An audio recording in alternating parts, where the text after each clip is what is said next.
Let's see how many people are joining us this afternoon from wherever you are. Hello, hello, hello. Good afternoon to you all. Thank you all ever so much for making the effort in joining us today. We're just going to wait a moment or two just to allow the numbers to increase. Already up over 100, which is quite frankly amazing. I love this dedication, this resilience that all of you teachers have. And please just let us know where you are currently based in Ukraine, or maybe you've had to leave the country. Let us know where you are from, because this is an exclusive webinar just for the teachers of Ukraine. So hi, Karina from Lviv. Let me know where you're coming from Odessa, from Ismail, thank you, Tatiana, Melitopol, thanks, Lydia, Rivne, Gerson, Ternopil, Ivana Francisc. Okay, perfect. Lots of places that I recognize from when I have visited, and of course, in the news as well. Okay, so listen, before we kind of kick off properly, I just want to introduce my colleague, Tim Pierce, who is the regional manager, and he'd like to share a few words with you before we start, okay? So Tim, over to you. Thank you very much, Alex. Just first of all, let me say a very warm welcome to everybody who is joining us, and I can see from many different parts of the country. I can see many cities that both Alex and I have visited, and that we've had, you know, many wonderful times in those places as well. So first of all, I just want to send a message of support to all of you teachers in Ukraine, and those of you that have left Ukraine as well. We wish everybody lots of safety and lots of health as well. I would also at this stage like to say actually a very, very big thanks to the team in Ukraine. So our distributor partners, their linguist, particular to Diana, who has done an absolutely fantastic job during this time. So again, you know, thank you very much to everybody at Linguist for all of the hard work and all of the support that you're still giving teachers in Ukraine, even during this time. The other thing I would like to say, just which is probably quite important, is there have been some problems with accessing the microsites to our websites. So for example, they would be the resource sites if you're using the products such as maybe Look or Our World or, you know, Close Up or maybe Outcomes or Life. So those resource sites should all now be back up and working. So please do bear in mind, I know that's kind of, it's not been great, but we have now rectified that issue. So if you are looking for those resource sites, please do go now and have a look, and they should all be now fully, you know, you should all have full connectivity. So I think that's very, very important because we know that many of you will be teaching online. So our understanding is, and our confirmation from Diana and the team at Linguist is all of those resource sites are now working. So that's really important. We are, I think, in the process of preparing various support for teachers in Ukraine and for teachers who have left Ukraine as well. So we should be able to update you on those over the next few weeks. And that's really everything from me. So again, I just want to wish you all the best. I'm sure you'll have, as usual, an absolutely amazing session with Alex. And I'm sure at this point, Diana probably wants to say a few words as well on behalf of Linguist. So Diana, over to you. Hello, everyone. That's been some time that I didn't say these words. So glad to see everyone here. And yeah, the Linguist company is continuing working in Ukraine. We are trying to support teachers.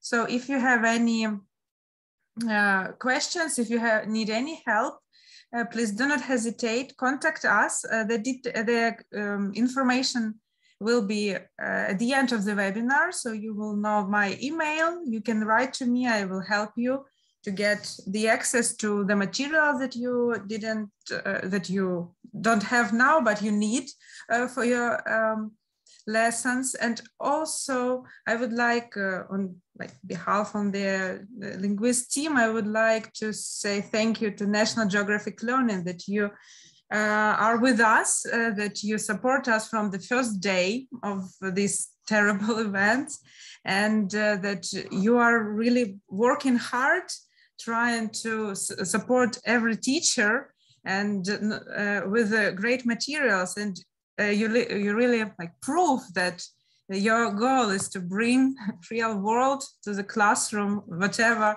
circumstances they are in. So the contact details will be at the end of the webinar. And now I think we can start the webinar itself. I would like to give a virtual floor to Alex Warren, our great presenter and teacher with big experience. I know that Alex has prepared lots of useful information for you how to teach online. So I recommend everyone take notes, because you will have lots of ideas in the next 60 minutes. So Alex, you can start. Thank you. Thank you, Diana. And it might go over 60 minutes, you never know. But thank you so much for the introduction. And again, thank you to all of you for joining us today. And if you don't have time to take notes, that's okay. We are recording the session, and that recording will be sent to you tomorrow, alongside the certificate, which I know you still treasure greatly. So let me just start off by sharing the screen. And as you can see, we're here today to talk all about supporting you in delivering successful online lessons as much as possible. And I just want to do a very quick poll, because really the key to online teaching is engagement, it is interactivity. So I just want to do a very quick poll just to gauge your feelings, your emotions towards teaching online, okay? So it's a very simple question. How confident are you about teaching online? Are you super confident, confident, somewhere in the middle, not at all confident? Let me know. Okay, lots of voting coming in, which is great.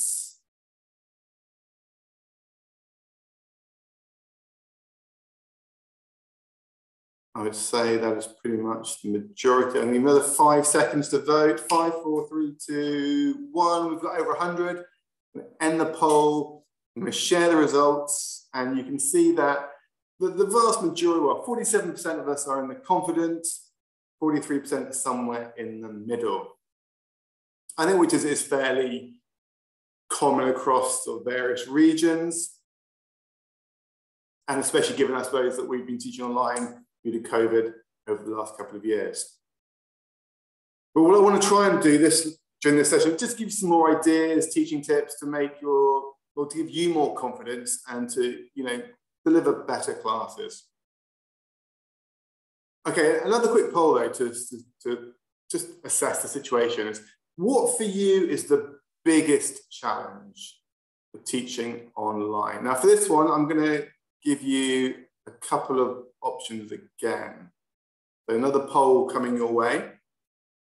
So there may be other things that you found challenging, but out of this list here, what have you found most challenging?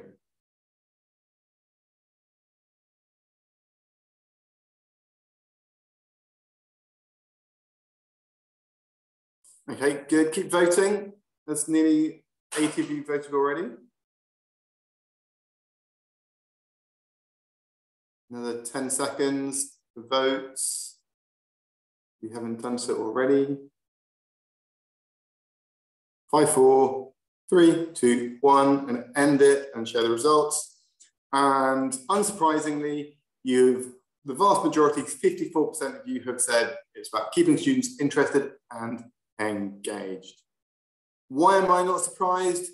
Because engagement is the holy grail of learning. And you know, through our research at National Geographic Learning, I think we interviewed nearly 8,000 teachers sort of at the beginning, sort of, or near the start of the whole COVID situation, online teaching. And this was by far and away the highest scoring sort of issue that people challenged. So essentially what we're saying here is that, you know, without engagement, there's going to be no learning. And that is hard enough in the face-to-face classroom, but move the teaching online and it becomes even more tricky, even more difficult, which means that you or us as teachers need to be creative. We need to maybe shift how we're planning our lessons to ensure that there is maximum opportunities for your students to feel involved in the lessons. And I'm going to give you lots and lots of ideas, ways in which you can do that. But before we do that, there's something that we probably need to address. And that's kind of the underlying issue, or the foundations which we need to build on. And this is true of the online classroom as much as it is true of the face-to-face classroom. And that is that we need to create a supportive, positive, synchronous and asynchronous online community. In other words, students need to feel safe. They need to feel that they can contribute to a classroom discussion, classroom activities. Because as Gray and Di Loreto point out, building a sense of community is vitally important to having a successful online classroom. Therefore, you know, we should spend a degree of time focusing on this, building that community feeling, building that rapport. Hi, Lena, nice to see you. And so, you know, I'm not going to spend too long on this because a lot of what we do in the face-to-face classroom is transferable. So just as a sort of, well, let's get some ideas from you first of all before I start sharing my thoughts on this.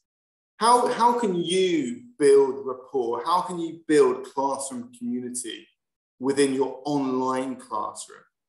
What did you try previously? What are you trying now? What kind of activities, what kind of things do you try to do to build community? Let me know in the chat.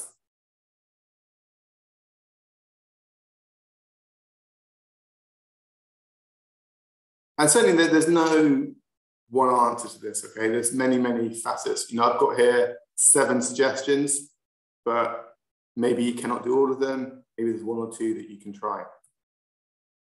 You know, getting to know your students is, you know, is an obvious one. Promoting positive peer relationships. Lots of pair, lots of group work. Using breakout rooms. Being human. You're not a robot. Just because you're online and you're not there in person, you're still human. And hopefully you get that from me, that I'm still being myself. I still have my character, my personality. I'm not becoming a robot just because I'm teaching through a computer. Keeping cameras on is a hugely important thing. And I know that many students don't do this for various reasons, okay? And you know, those might be valid reasons. They may not be valid reasons, but I'll give you some little activities that you can do to make sure students have their cameras on at least for a little bit of the time. Because, well, let's do a little experiment here. I'm just going to stop my camera and I'm just going to talk to you and let me know how this feels for you. What kind of emotions? So you can hear me talking, but you can't see me. How does that make you feel? And this is really highlighting the importance of why we should keep cameras on as much as possible. How does this feel for you? Yeah, good to feel alone. You feel lost. You feel alone. And this is how I feel a lot of the time, because I cannot see you, and therefore I cannot really see your reactions. But I know that a lot of you are in the chat box. So I can hear you, I can see you that way, which means I know that you're listening, that you're contributing, that you're interacting. But certainly I'm back, hi. But certainly having the camera on facilitates that whole process. And like I say, I'll share some tips with you in a moment. Building this idea of shared responsibility is also important within the students, that it is their responsibility when they are, let's say, in breakout rooms, working together to follow the rules. And of course, as with any kind of classroom environment, we need to encourage, we need to praise our learners as much as possible. That might be orally, it might be through using emoticons or emojis that we have access to when we're using Zoom or other platforms. There's a great way to be able to communicate with each other, or indeed in the chat box. So actually, in some ways, being online offers us more opportunities for some of these things, right? But it's not just a case of building that community while we're actually together in the online environment. It's also trying to build it asynchronously as well. So outside of class time, how can we help our students to connect with one another? Because this will further promote that idea of a group cohesiveness, a sense of belonging to a class. And it can also promote trust and empathy between students. So here's some sort of very basic suggestions. You know, you can create a class blog where everybody can contribute. And it might be that you lead this by giving, you know, a topic to talk about or some questions to answer to create an online discussion. Using collaborative learning spaces like Padlet or Flipgrid is a great way to take learning outside of the classroom, to get students working together. I'm a big fan of setting from Padlet homework where students are writing answers to questions or they are recording themselves, whether with video or audio, answering or completing a task. And then you get you get the students to watch their classmates or to listen to their classmates talking. And this way we get to learn more about each other. It might be collaborative project work. So something you assign partners, assign groups, and they have to get together outside of class time. You know, I know very often we give homework, but generally homework is done independently. Why not think about giving homework where they have to work together in the online environment? Through Google Docs, through other, you know, platforms, Teams, whatever it is you're using. Okay, yeah, Telegram group chat, discussion boards, that kind of thing, social media groups. There's lots of ways we can get them working together outside of class time. Okay, but that's kind of just laying the foundations for engagement. They have to feel comfortable, safe with their peers. And we can do that in the class, we can do it outside of class. Okay, let's move on to what we can do in class. And the first thing we have to do is we have to plan appropriately.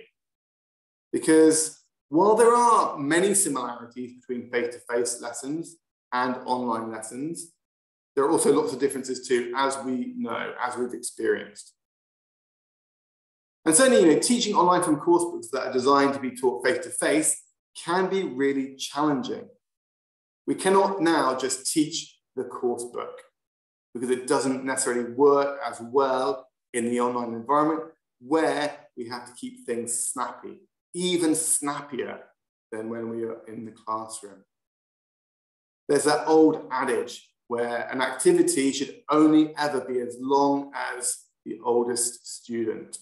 So if your oldest student is 7, your activity should not last more than 7 minutes. Okay, so we therefore need to think much more carefully about structure. And for me, that structure is all about this. It's all about bite-sized chunks as much as possible. Break it down. Think about how you can split it up into, let's say, 5-6 minute activities or less, depending on the age of your students. And in each of these activities, students need to be involved in one way or another. It might be that we're just including brain breaks in between activities, just quick, fun activities to change the pace, to change the perspective. Okay? So think about that really carefully. Short, sharp activities. Okay. And we're going to look, we will see some of those very shortly, don't worry. Let's do a little bit of theory first. In terms of a checklist, I think I often get asked, well, what kind of checklist should you have for teaching online? And I think it is important to have that checklist because it makes you reflect more carefully on your lesson plans to ensure that what you're doing is going to work, is going to be appropriate in your classes online. So, like I said, you need to be a bit more selective about what you're doing from your course book. You need to decide carefully which activities, what content you're going to use, because clearly you're not going to do a long reading in your online class because it will take too long. There's too much silence. So maybe instead of doing it as a reading, you might do it as a listening. At least that way you can see activity going on. Maybe, depending on the age of your students, you decide to flip the classroom, whereby they've done the reading before class, and then you can talk about it, do discussion activities around it in class. Think about how you will adapt those activities to work in an online environment. How are you going to get your students to respond? Are you going to use breakout rooms? Are you going to use the chat? Are you going to use interactive whiteboards? How are you going to adapt it? Make sure you have split it into manageable chunks. Make sure each part is not too long.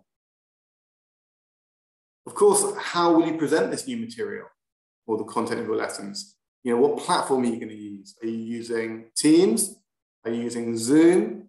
Are you using Google Meet? Or are you using another platform? So think carefully about that and the constraints of those platforms. How will you support your learners prepare for the lessons?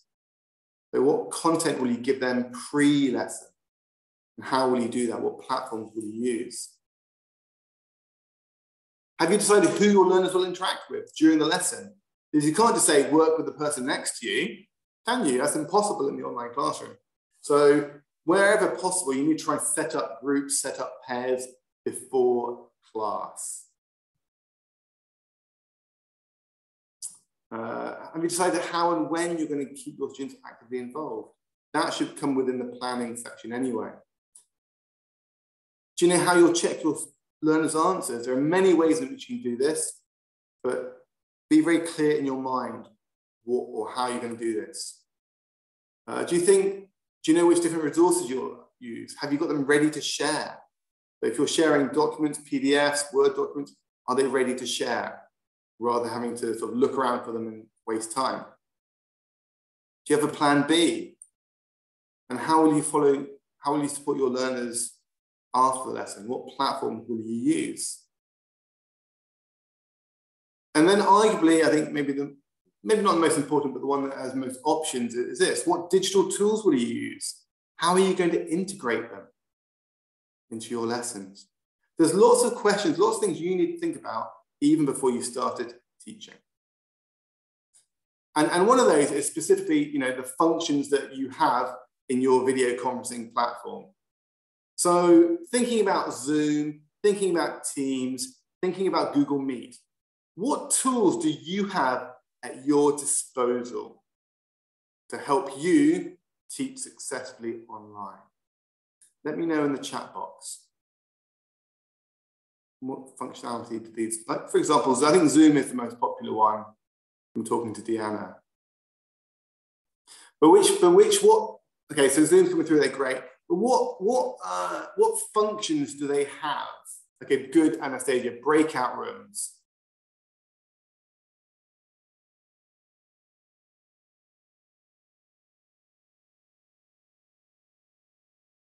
Okay, lots of love for Skype and Google Meet as well. Screen sharing.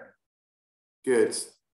The thing about the actual functionality, what do they allow you to do? Chat boxes. Good, Natalia. Sharing video, sharing audio. Good.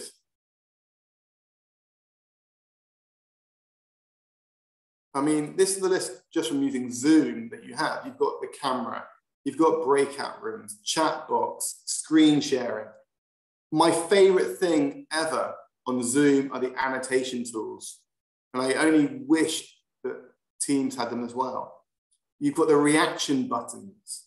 You've got interactive whiteboard. You've got the sharing audio videos. You've got polls and quizzes all embedded within Zoom. Not Zoom webinar, but Zoom meeting, unfortunately.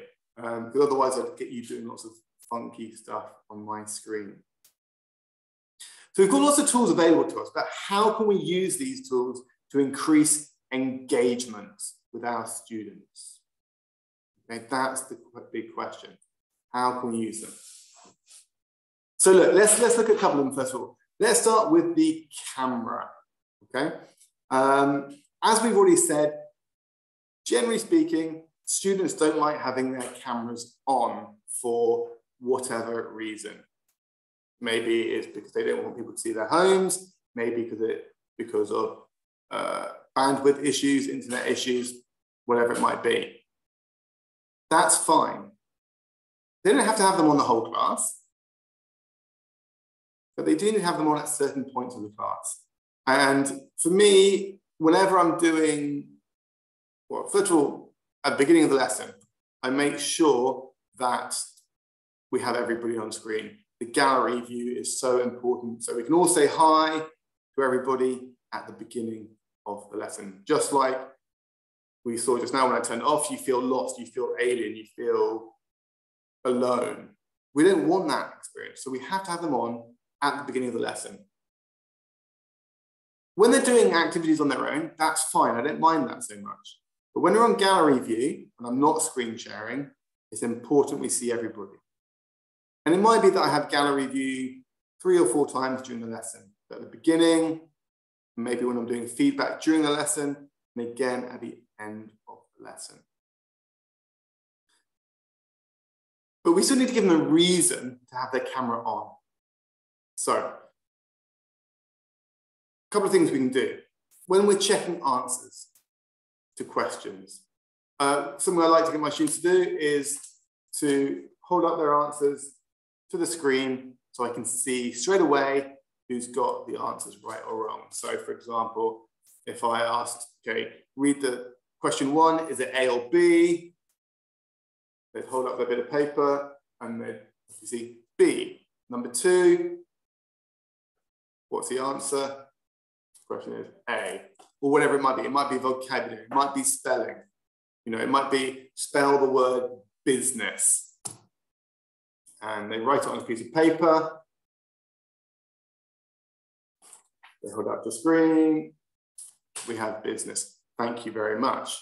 Of course, they can do that in the chat box, but doing it this way just changes the perspective, changes the angle, and makes them put their screen on so you can see them. You can also do formative assessments with the cameras on. So one of my, especially with younger learners, what I like to do is an activity called Fist to 5, which is essentially a way of checking how they are feeling about the grammar, the vocabulary, and whether they're ready to move on. And it's really simple. So on our fist, we have 5 fingers. So if I said to my students, how do you feel about the present perfect? We've been learning the present perfect today. How do you feel about it? 5, you're really confident. You're happy with it. 4, it's okay. I'm pretty good with this. I'm happy to move on. 3, I'm okay. Maybe I could do a bit more practice. 2, I'm struggling. 1, I'm really struggling. Fist, I've got no idea what you're talking about, teacher. Now, again, you know, you could do that in the chat box, but it's just much more visual, much more easier for you as a teacher to see if everyone's doing it at the same time. They've all got their hands up, great, I can move on. It could just be a thumbs up, thumbs down, or a thumb in the middle. I know at my daughter's school, they're always doing thumbs up, in the middle, down. She comes home and she does that with me. So that's another way, you know, to ensure that they keep the cameras on. Another fun activity I've done in the past when doing Zoom meetings, or Zoom lessons, is called I Spy Backgrounds.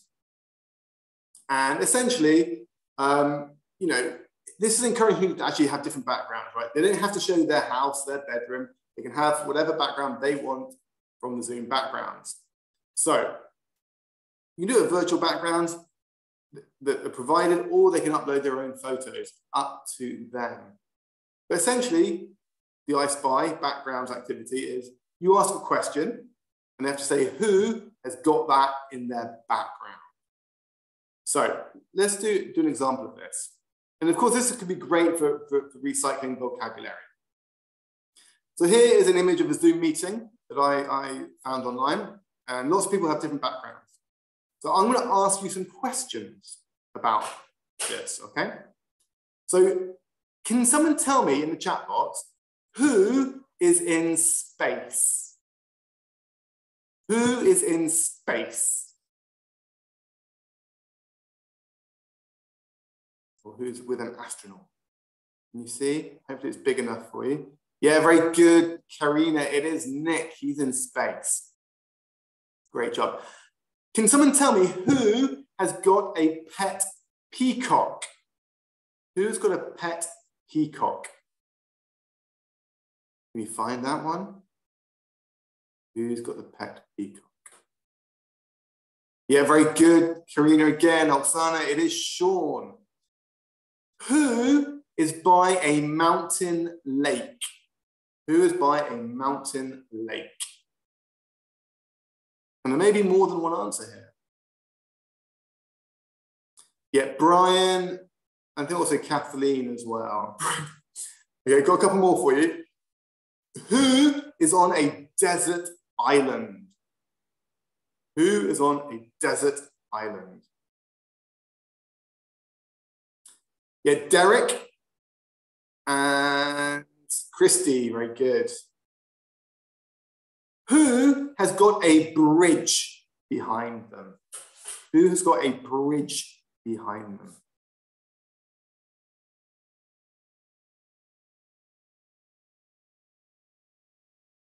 Yeah, very good, Alex. Ola, it is Jeffrey. Okay, you get the idea. But this activity is only possible if everyone's got their cameras on. And I'd say, from my experience of doing it, students really, really enjoy it. And you know, every lesson, they have a different background. This could be your warm-up to the lesson. Okay, and you know, they can use any images, like I said, their own images they find online. Okay, so that's just some ways to utilize the camera. So formative assessment, checking answers, this kind of activity. You can also do like a scavenger hunt. Go, you know, especially with young learners, okay, go and find something red in your house, and they run off and they find something red, like a passport. Or go and find something that is made of plastic, for example. Or go and find something that is pink, for example. Okay, you get the idea. It's just fun little activities, brain breaks, that can just switch the kind of focus, but also make sure they have their cameras on. Okay, Chatbox. What can we use the Chatbox for to engage our learners? Lots and lots of things. This is our main mode of communication, quite frankly, when we are in the online classroom. And the beauty of it is, especially for sort of teenage learners, it offers a medium with which they are already familiar, thanks to years of online chat, social media, messaging, texting. You know, they are used to communicating in this way. And it provides an opportunity for constant interaction, constant engagement throughout the lesson, which gives you, the teacher, the assurance that everyone is listening, everyone's involved. And I can see this in the chat box. I know, even though I can't see how many of you are there, 222 of you, I know you're there. I can see you in the chat. So, rather than giving students limited opportunities to participate, especially in large classes like this one, the chat box allows for a constant stream of language production, lots of written practice. Okay, great here. Thank you, Oksana and Irina, I guess. Short answers, answer the question exactly, right? I'd almost do an entry ticket as well. How are you feeling today? Might be your entry ticket. Or give me 5 words connected to holidays, or 5 words connected to your home, or 5 words connected to hobbies. Just as an activator of knowledge, schemata at the beginning of a lesson as an entry ticket. Of course, writing, checking answers, private to you, the teacher, or to the whole class. Yeah, absolutely, Anna. Make sentences to practice some grammar, for instance. Exactly. Demonstrate some and check mistakes. You can do error correction. I mean, there's so much you can do. Personalization tasks. Okay, we've been learning this vocabulary, or we've been using this grammar. Write 3 sentences using this grammar, for example. You could do a dictation. I'm not sure if anybody's tried a dictation online, but the key here is that you don't press enter until kind of the end, or it might just be a short 1-sentence dictation. For example, should we do one? Let's do one. So I'm going to dictate a sentence to you. I want you to write it in the chat box for me. Here we go. The chat box is a great tool for ensuring engagement. The chat box is a great tool for ensuring engagement. The chat box is a great tool for ensuring engagement. That's 3 times, that should be enough. Who's going to put it in the chat box for me? Okay, thank you, Nina, thank you, Karina, thank you, Lydia, Deanna, Ala, perfect. And so that's just a basic dictation. But of course, I can check that for spelling, punctuation maybe, but also I could dictate words in a jumbled sentence. So maybe I could have said, tool, great, is, engagement, chat box, ensuring for. You could do it that way. Or you could dictate a sentence that has got a grammar mistake in it, for example. The chat box is great tool to ensuring engagement, for example. So different types of dictation we can do. You could do student-generated questions post-reading. So let's say you've done a reading activity. You then get them to create their own questions for each other to answer. Yeah, Olga, you're absolutely right. And I think I'm proving the point here because you guys are going crazy for it. You could get them to do a silent discussion. But this is quite good when you're in Zoom meeting. You can just get them, you pair students up and you get them to do a silent discussion. So you pose a question and they discuss that silently, or it could be a silent role play. So maybe imagine you're at a bus station.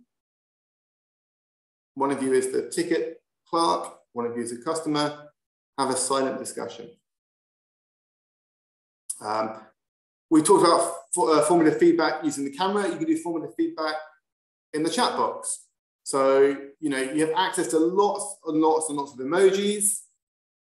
So, how are you feeling about today's webinar?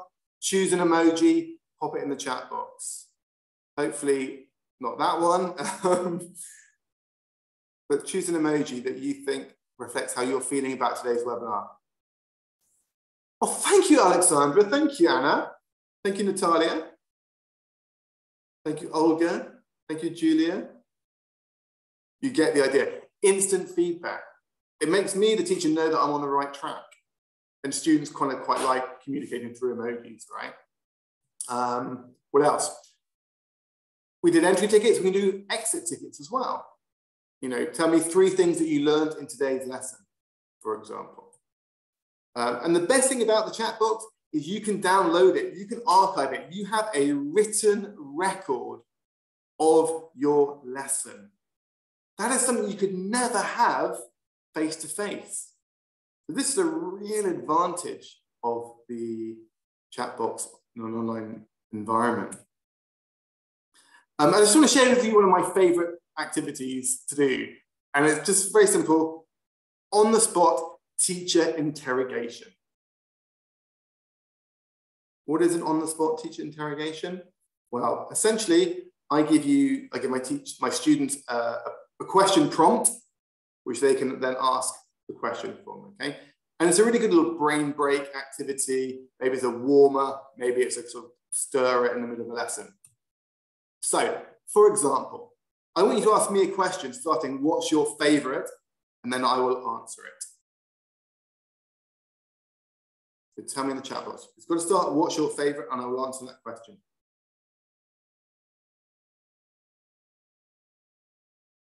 And students love this because they want to know more about their teacher, right? What's my favorite book? My favorite book is The Alchemist by Paulo Coelho. My favorite film is The Last of Mohicans. My favorite sport is cricket. My favorite food is Thai food. I love Thai food, specifically a green curry. My favorite music, my favorite band is REM. My favorite day of the week is Sunday. I don't have a pet, but I love dogs. My favorite color is green. My favorite online platform, it's so hard. Too many to choose from. My favorite season is summer because I get to play my favorite sport. My favorite course book, very good, Nina. My favorite course book is Voices by National Geographic Learning. My favorite country for traveling is, wow, that's a tough one. Australia. My favorite way of traveling, by car. You get the idea. Let's do another one. Have you ever? Ask me a have you. Who's my favorite colleague? Tim, you can't ask that question. I love all of my colleagues. Have you ever been, yeah, of course I've been. Have I ever caught a fish? Yes, I have caught a fish. Have I ever tried an unusual dish? Yes, I've tried eating ants in Australia. Have I ever been to Ukraine? Many times. Yes, I have been to Kiev. Have you ever been taught online? Yes, I have. Have I ever had a fight with someone? I had a fight with my brother once. Have you ever been to Vinica? I don't think I've been to Vinica. Have you ever climbed a mountain? Yes, I've climbed a mountain. I've climbed Mount Snowdon in the UK. I've never tried yoga. I have eaten grasshopper Svetlana. I have ridden an elephant. Have I ever tried to speak Ukrainian? Dobry den is about as much as I can do, I think. Have I ever seen the Eiffel? Yes, I have. I haven't eaten frogs. Have I survived a dangerous situation? Not especially. I was near a volcano when a volcano erupted, but it was far enough away. Have I been? Of course I've been in love. Have I ever skied? I've never skied on snow, although I've done dry ski. I have been diving. Okay, you get the idea. You're getting practice writing questions, in this case, present perfect, or in present simple. You get to learn more about me. Really nice activity. Okay, one thing to say about Chatbox, have guidelines for your learners, okay? Get them to write a little contract. I will use the Chatbox to post comments that are positive, are related to class, are relevant, etc., okay? And you can go online and find lots of templates for this. So, Chatbox is your #1 best friend. Breakout rooms are also a really good thing to use, although you do need to be a little bit careful. So a quick question for you guys. How many times during a 60-minute lesson should you put students into breakout rooms, do you think?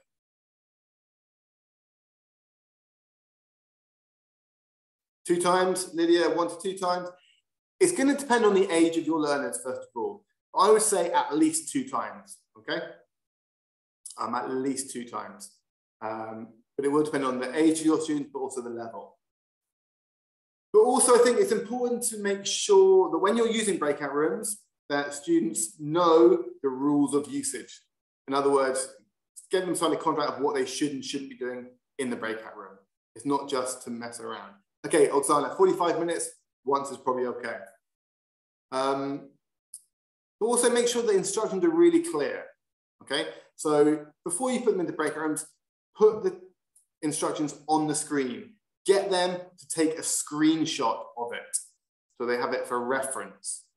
Or in fact, when you're writing a message in the all rooms box, send a message to all rooms with the instructions.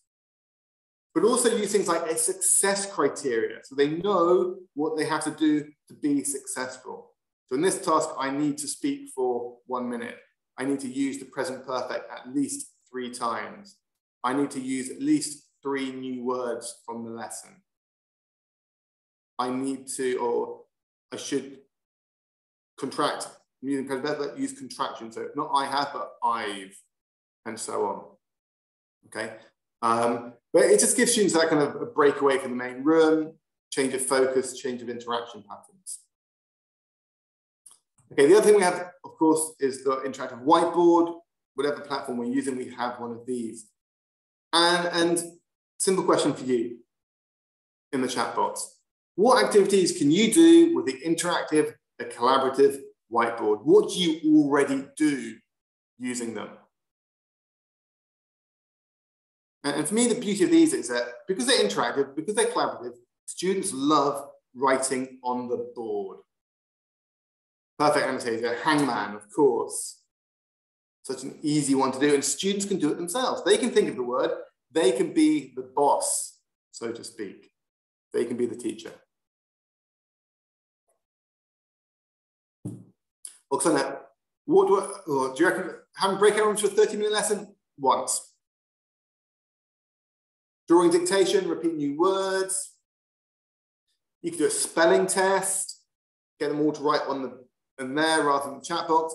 Because the problem with the chat box is it goes by really fast, doesn't it? It goes, you blink and it's gone. Where if it's on the interactive whiteboard, it doesn't disappear, it's all there. You can see all of the answers at once. Word clouds, letters, grammar, explaining your grammar. I mean, this is just a quick list, right? Brainstorming, prawn, error correction, jumbled sentences, hangman, Pictionary. Basically, anything you use your board for in class, you can do it in the online classroom, but more because students don't have to stand up and come to the front of the class. They can just instantly interact with you. Okay, so those are kind of some of the key basic functions of online platforms. But of course, there are other online platforms that we can use to help support our teaching. For example, classroom presentation tools. So in the chat box, very quickly, have you used classroom presentation tools to teach online? Just a yes or a no.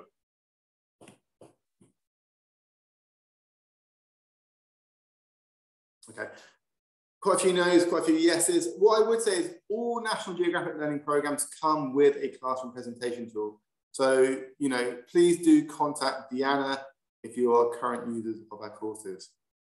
Okay, so this is the question for those who said yes. Do you think they have a positive impact on the classroom, on classroom learning? Again, just a yes or a no or a sometimes. Okay, yeah, good, thank you, Oksana, Irina, Lilia, Julia. Yes, okay, so general quite a lot positively there. So yeah, what are those advantages? Well, for me, I mean, it's a familiar structure in the online environment because you've moved from face-to-face where you have a course book and they're used to that. Students like that, they're familiar. So you need to try and keep that going online if possible because it reassures them. They know that there is progression. It has all the embedded media there for you. You don't have to worry about CDs or whatever. It's all there. All the audio, all the video is all in one place. It makes your life, your planning much easier. Checking answers just a click away. Very often it has workbook content. So if you need extra control practice, it's there at the click of a button. You don't need to provide extra worksheets or expect your students to have that content. There may be additional content, additional games, for example. They've got the interactive tools. It facilitates heads-up learning, at least in the face-to-face classroom. And the research tells us that there is generally increased engagement when using a classroom presentation tool because everyone is focused on the screen. It's more to look at. All of which means that it facilitates teaching and the learning process as a whole. Okay, but of course, you know, a classroom presentation tool and the tools available to you in your chosen video conferencing platform is not all you need because there's so many other online platforms that you can use. So, quick question for you here then. Which ones do you use? Which one is your favorite? So earlier on, some of you said Jamboard. I love a bit of Jamboard. I've not heard of Miro, Nina. That sounds interesting. I'm going to write that down.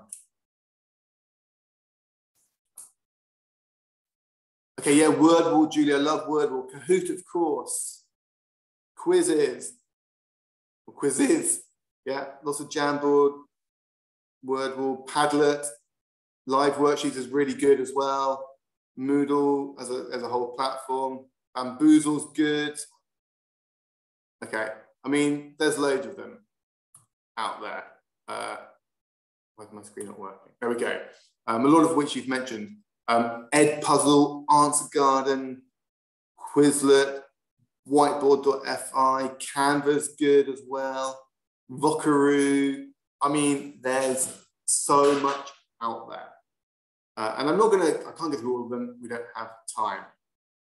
If there are any new ones there, take a screenshot, check them out. They're on my list because they work. Okay, let's move on because time is getting past us. So I'm going to give you some more ideas on how you can engage your students in multiple ways or in different ways to what we've already seen, to what we've seen with those platforms. Okay, and we have to start off with that right at the very beginning of the lesson. We have to hook them in. We have to get them focused and engaged right from the very beginning. Just like I did with you when I got you to do a little poll. I involved you right from the beginning. In fact, even before that, I asked you in the chat box to let me know where you are from. So we need to make sure students are with us from the very start. And very often I'll set a question for them to answer while we're waiting for people to arrive. And that kind of idea came from a website I discovered right at the beginning of lockdown a couple of years ago called brightful.me/play, which is essentially a platform that is all about icebreaker games. And there are different ones there you can use. You can do it live if you want, or you can just steal the ideas, which is what I do. So one of the games is called Would You Rather? And students love this because it comes up with some quite weird would you rather option. So let's do this with you. Would you rather have amazingly fast typing or texting speed or be able to read ridiculously fast? Just write type or read in the chat. Now, if you were doing this through the platform, it'd give you a nice kind of graph and then create a discussion from that. Okay, Karina says reading, Deanna says reading. Tatiana says typing. Anastasia's reading, Svetlana's reading. Typing, reading. Okay, the majority of the reading. Interestingly, would your students say the same? I reckon your students would say texting, right? Or typing. Okay, here's another one for you. Would you rather travel the world for a year on a shoestring budget or stay in one country for a year but live in luxury? For me, I'm definitely going to go for the budget option. Okay, a bit of a mix here. And of course, what you could then do is then you could group people up, say, well, why did you choose this one? So it can create a little discussion. So that's one option, a would you rather kind of warm up. Or also on the website, playful.me, you have question of the day, which has some weird and wonderful questions, but it just focuses learners.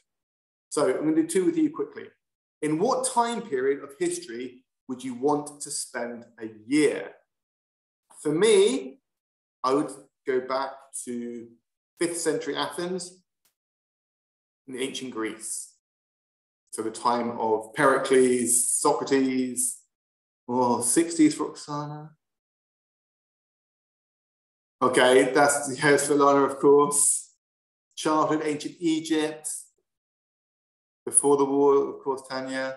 Victorian period, interesting, Alina. Interesting, lots of love for the Victorian England. 70s. Okay, that's enough for that one. I'm gonna ask a funny one here. I love this one. What odd smell do you really enjoy? What odd smell do you really enjoy? For me, it's the smell of cut grass. When there's someone's cut the grass, I just love that smell. Fresh air is not an odd smell. Yeah, petrol's an odd one, right? A lot of people love smell. Nail polish. Oh, that is a weird one. New book, yeah. Smelling a new book, Lydia, right? After the rain, hay. Okay. Lots of good. Wet painted wall. Oh no, the smell of paint gives me headaches. Oh, fresh bread isn't odd, I don't think. Dried leaves is odd though, Svetlana. A baby, yeah. Good, Lidmurda. Coffee's not odd, I don't think. Fuel, old books, interesting. Ripe tomatoes, I love ripe tomatoes. Okay, lots of ideas there, good. Okay, how else can we grab their attention from the start? So using the classroom presentation tool, we can do some kind of Kim's game and memory using the tools available to us. So, you know, we know National Geographic Learning's got great images. Let's use those to our advantage.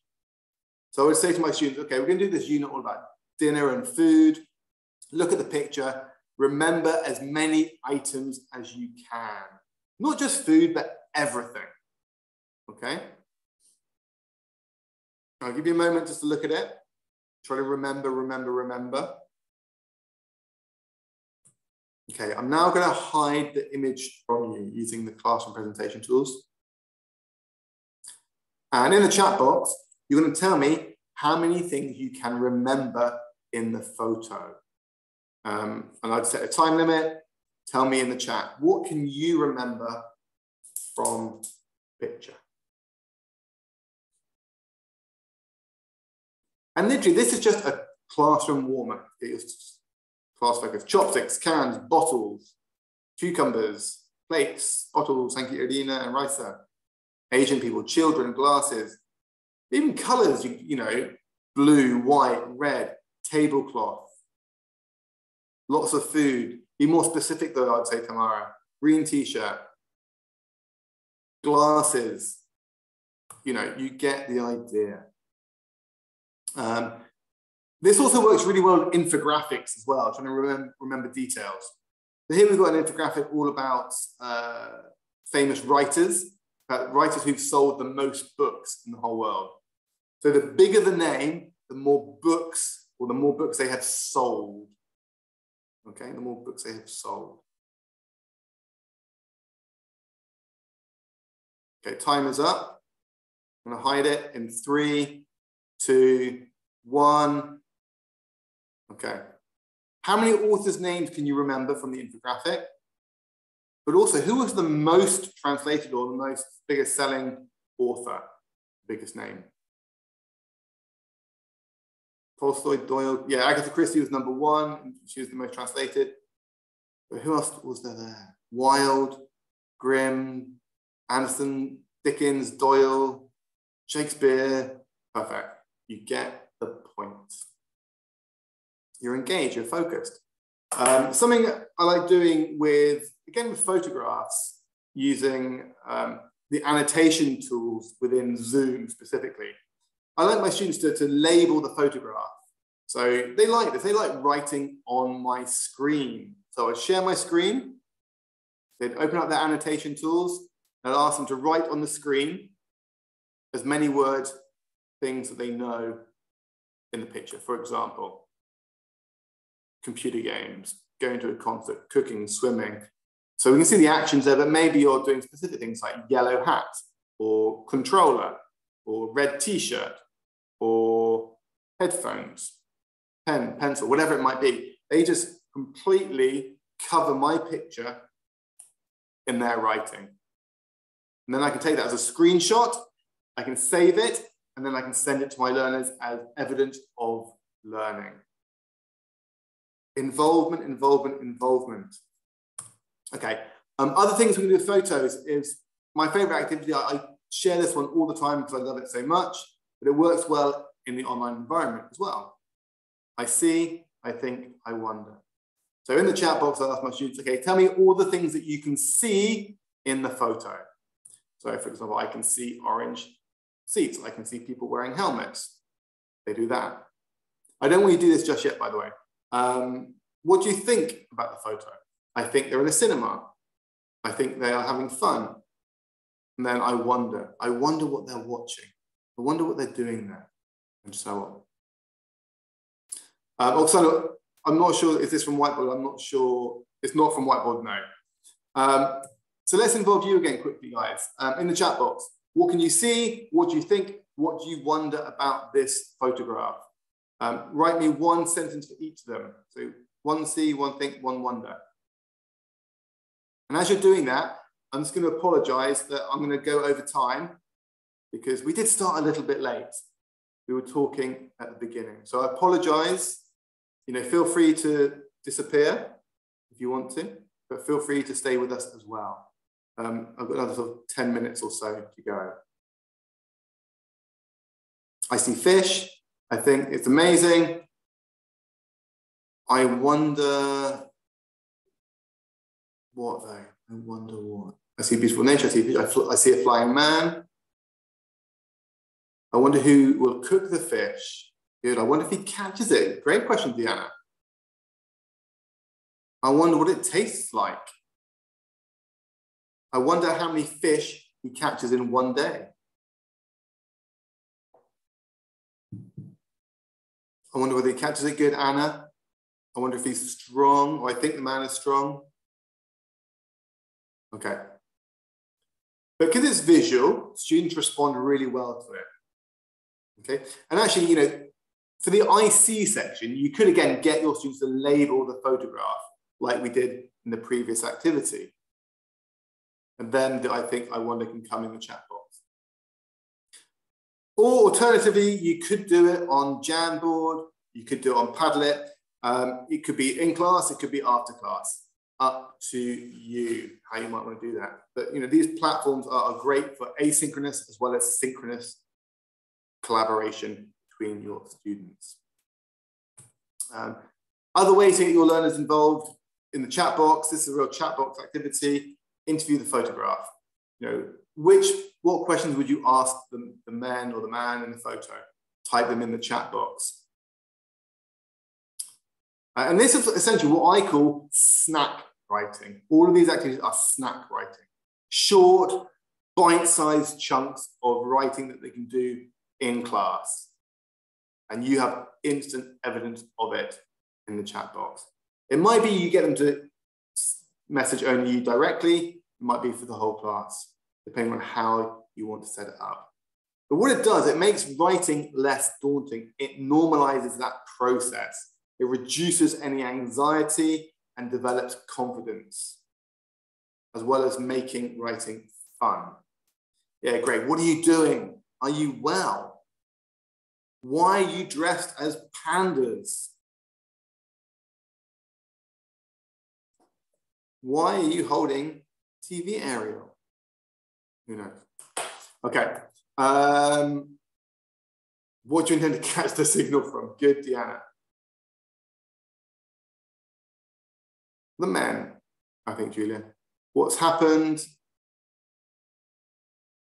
Okay. So these are all great warmers. Another great warmer to get your students' attention is, of course, doing a quiz. Students love quizzes. Adults love quizzes. And you can link them directly to reading activities you're doing in class, or listening, or just general knowledge. And you could use Kahoot, Quizlet, Socrative, Quizzes, whatever your favorite one is. Svetlana, I don't know if it's that question to me or the question to the to the men in the panda suits. Okay, so we're going to do a quiz or an anticipation guide for this reading all about amazing people. Okay, so I'm going to share some questions here in a poll. Okay, so let me stop showing that and do this quiz. So look at the quiz. There are 5 questions. They're all true or false. Okay, I'll share them on the screen as well. If you can answer them for me in the polling box. So, number 1, the tallest man in the world is 258 centimeters. Most of the oldest people are women. The oldest person was 122. The world's longest moustache is 3.5 meters. The shortest person is 47 centimeters tall. Get those answers coming in. So I can see so far 74% of you think number 1 is true. 77% of you think number 2 is true. 64% think number 3 is true. 62% think number 4 is true. And 66% think number 5 is true. Interesting. Keep voting. See what you think. I can see 69 of you have done it. Let's get some more of you answering the questions. Like I say, we're going to run over time a little bit. We'll try and finish at 1:15, okay? Like I say, we started a fraction late. Okay, that's long enough. Now, the point of doing this now, right, is of course, you want to know the answer, right? You know, you've done a quiz, you want to know if you're right or wrong. And students, they're immensely driven by this. They want to know. So, of course, let's just see what you thought there. That's what you thought the answers were. These aren't the answers. I'm not going to tell you the answers just yet because I want you to find the answers for yourself. So I'm just going to zoom in to the text. I want you to read the text and find out if you were right or wrong. Were the questions true or false?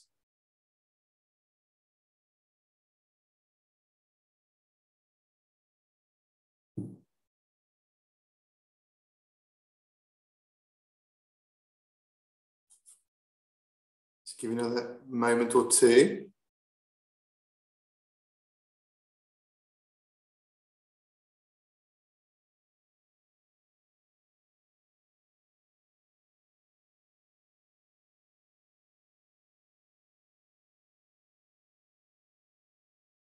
Okay, that's, I think, is long enough. So hopefully you found the answers. But the key thing here is that you were motivated to read. You were engaged because you created that information gap that made you want to find the answers. So yeah, number 1 was false. Number 2 was true. Number 3 was true. Number 4 was false. 4.5 meters? Who would do a thing like that? And then the shortest person is false. It was slightly taller, I think 61. Okay. So, you know, include quizzes throughout your lesson. It might be a grammar quiz. It might be a vocabulary quiz. Change the focus, change the interaction whenever you can. And another way of doing that is through brainstorming, because brainstorming is a collaborative process. But more than that, it's fast. It switches students' brains on and it encourages participation from everyone, not just 1 or 2. But it's also a useful tool as a diagnostic tool to find out how much your students already know about a topic, vocabulary, whatever it might be. So brainstorming is a great way of engaging your learners. Now, you might do that in the chat box. So for example, here we have a lesson all about hopes and ambitions. It's about bucket lists. So in the chat box, we might say, well, what's on your bucket list? And then we brainstorm different ideas here, swimming with dolphins, New York, London, whatever it might be. So you could brainstorm in the chat box. You could brainstorm on the interactive whiteboard where you create a kind of mind map, spidergram, and students fill it in with their own ideas. Or you could do it on one of my favorite platforms, Mentimeter. I love a Mentimeter brainstorm. And if you want to, you can go and do this one. This is live. We don't have time necessarily to do it, but it's a great way to brainstorm activities or ideas. But maybe just in the chat box for the sake of this. So tell me what is on your bucket list. What would you like to maybe do in the future? Maybe you want to go skydiving. Maybe you want to go on safari.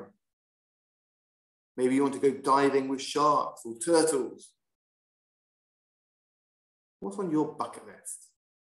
Okay.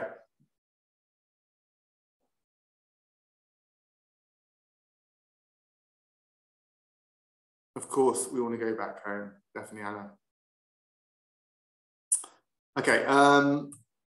Here's an example of one that I did for previously. Okay. Oh, nice one, Diana. Harry Potter. Go to Canada. Pet an alpaca or a llama. Visit all the countries in Europe. Everything says Svetlana. Okay. So yeah, this is the kind of thing you might use it for at the beginning of a lesson. You're doing a lesson all about music. You brainstorm it in this way. It's much more colorful. It's much more kind of interactive, I guess, for your students as well. Okay, I'm just gonna jump to there. Bear with me a sec, because time is past us. Right, I'm gonna finish with two activities, okay? And these are both vocabulary type activities, utilizing the class presentation tool, but also Zoom tools. So I want us to imagine that we've taught all of these words to our young learners, and we want us to check their understanding. Now, normally I might just do, I point at this word here. Tell me what this word is. You'll say delicious. What's this word? Rough. What's this word? Soft. What's this word? Quiet. What's this word? Sticky. What's this word? Ugly.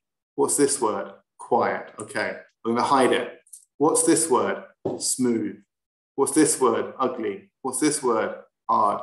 What's this word? Can you remember what this word was?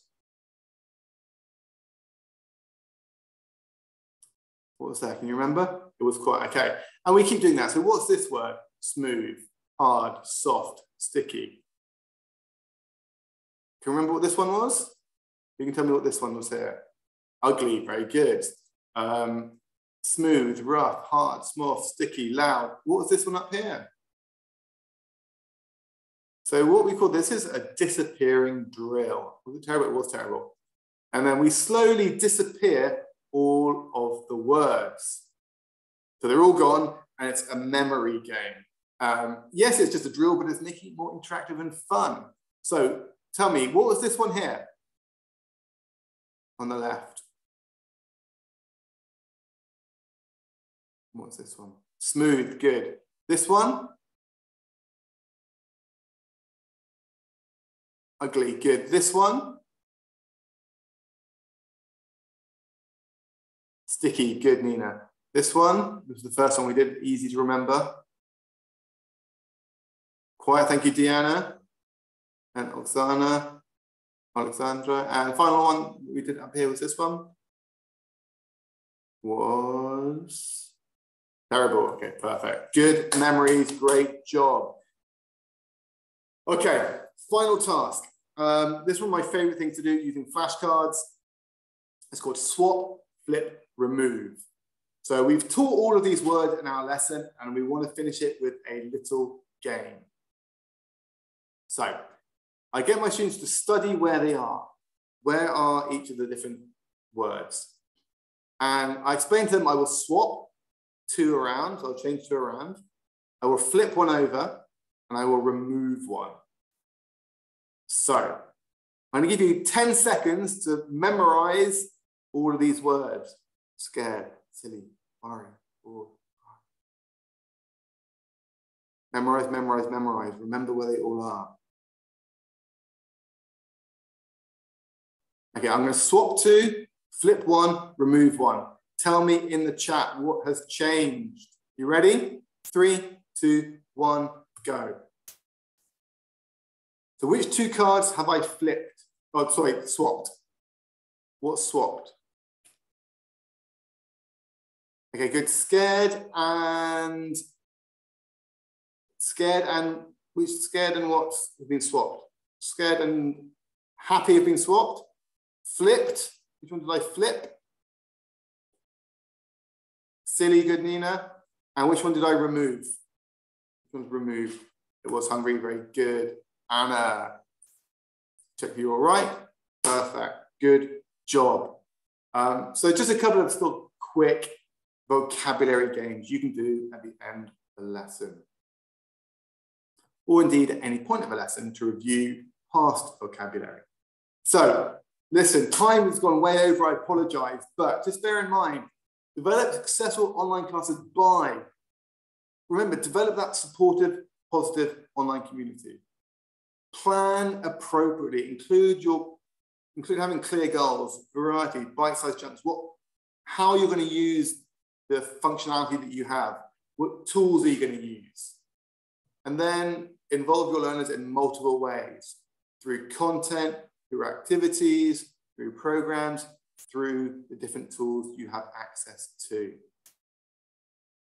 So final thoughts, just bear this in mind, effective learning heavily depends on the level of engagement in classroom learning activities. This is what we have to consider even more in the online class. What is going to keep our students engaged most of all? And then design activities around that kind of content. So I'm hoping that throughout this session, you have felt engaged, you have felt motivated. So just using the emojis or the chat box, let me know how you are feeling in terms of your engagement, your motivation throughout this session. So hopefully not too many of those green men. Hopefully lots of enjoyment, etc., etc. Okay, great. It's good to know that you guys are still there, you're still happy. And I've got to say, again, we said at the start, I'm blown away by your dedication, your resilience, your, the support that you're offering all of your students in continuing your own development, even in these very, very, very difficult times. But that's what National Geographic Learning is here for. We are here to help. We are here to support you as much as we can do, along with our partners in Ukraine, Linguist, and Diana and her team. But I just want to let you know that, what content is available for you from us at National Geographic Learning. Deanna and Tim mentioned at the beginning that all of the microsites, the companion sites, should now be working. So whichever courses you're using, whether it's Our World, Close Up, Wonderful World, Perspectives, whatever it might be, they should now be working. But there is additional content on the Linguist websites. Deanna, I'm not sure if you can share this address in the chat box for me, but there's additional content there. There's that address. There's also content available at this address as well. And correct me if I'm wrong, Deanna, I think a lot of this content is also available on the ministry website too. The same. The same. They're like double. Sorry. Okay, that's fine. That's fine. But that's good. It's in multiple places. It's okay. It's good. Okay, so that's how we're supporting you. We are currently working on some more content, some exclusive content for teachers in Ukraine, for students as well, which we hope to be able to share with you in the next week or so. Okay. So it just leaves me to say thank you ever so much once again. And, if you can, take some time to reflect. What ideas, what activities will you try to ensure successful online classes for your students? Okay.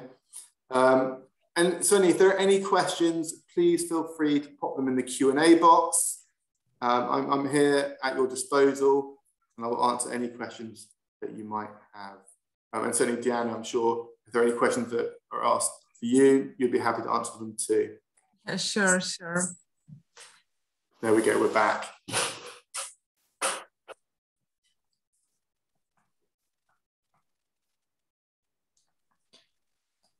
So just again, a reminder that on our site, linguist.ngl.com.ua, there are free resources for every teacher. The one that is for upper secondary school can also be used with adults, because they are, so they can be used with adults as well. I just saw this question. And of course, here are questions. Diana, could you type that email, the website in the chat box for everybody? Yeah, I will to everyone. Yeah, and I should also add as well, tomorrow you'll receive an email from Zoom with some links in it, as well as a link to the recording of the session and the certificate. But also it'll have the email address to contact Linguist as well, so the info@linguist address. So if you do have any questions, you will be able to get in contact with Diana and the team in Ukraine. But if there are any questions, please pop them in the Q&A box or the chat box. That's fine. There is a question from Irina about gender approach. I missed that one. What about gender approach? Do you pay attention to this question during the lessons? Can you clarify what you mean by gender approach? I think would be the question there, Irina. Or Diana, do you know what she means by that? Actually, I have, yeah. Maybe clarify that for us, Irina. But I mean, if there are any other questions, please feel free to pop them in the chat. And again, I apologize for running over time, but there's just too many ideas to share. Yeah, that was great. Thank you a lot, Alex. I had lots of interest and thoughts, and after this lesson, so I think I will try it in the future, in the nearest future, especially those vocabulary games.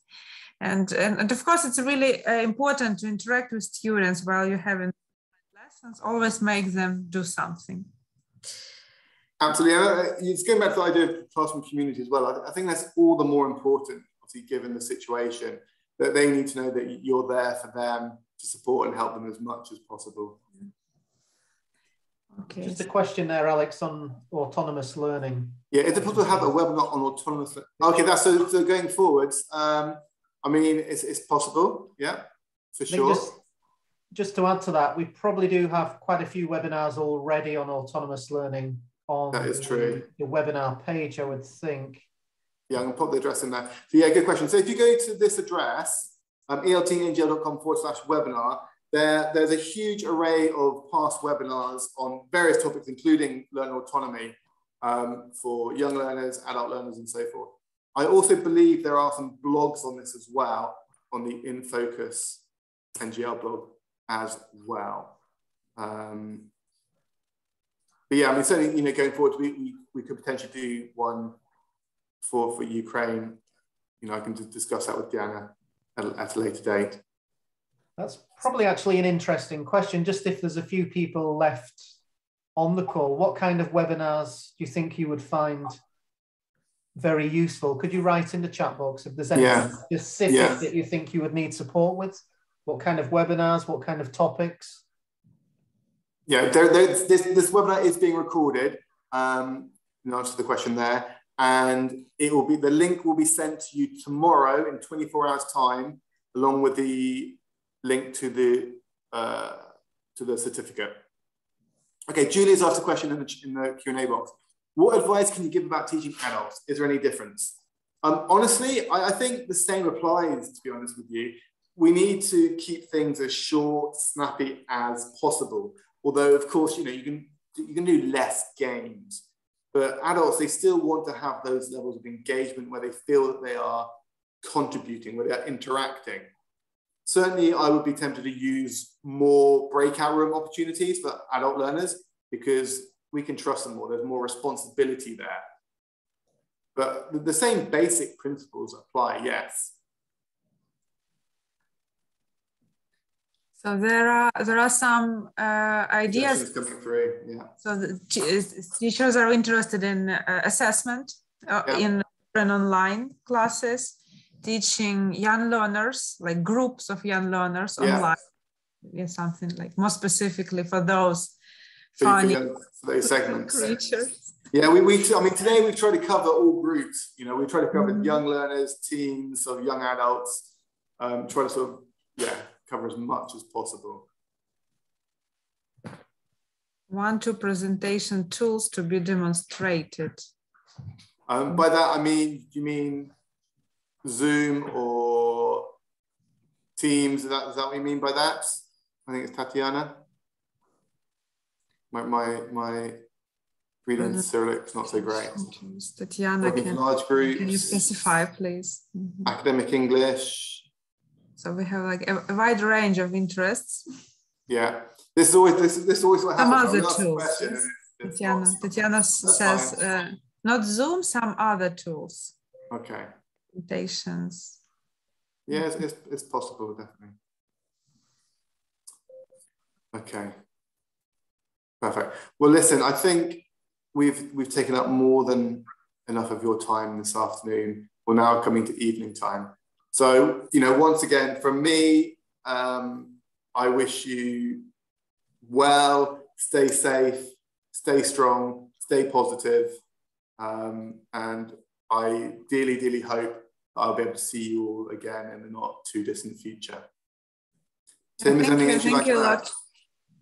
Not really, Alex. I think just to say a big thanks to you, because I thought that was a great session, and thank you to everybody for joining. And also thanks to you, Diana, for all the hard work you did, you know, promoting the session and for everything you've done over the last few weeks, which has been fantastic. So a big thanks to, absolutely, especially to Diana. Okay, yeah, thanks so much, Diana, for all the hard work and for all of you who've taken the time to be with us today. Oh, so, it's a pleasure. It's always a pleasure to support and to work with you.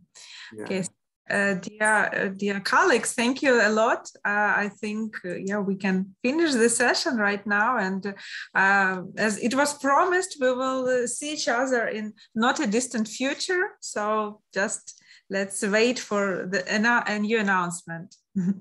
Everything will be Ukraine. That's right, Lilia. Exactly. Take care, everybody. Yeah. Bye-bye. Stay safe. Stay well.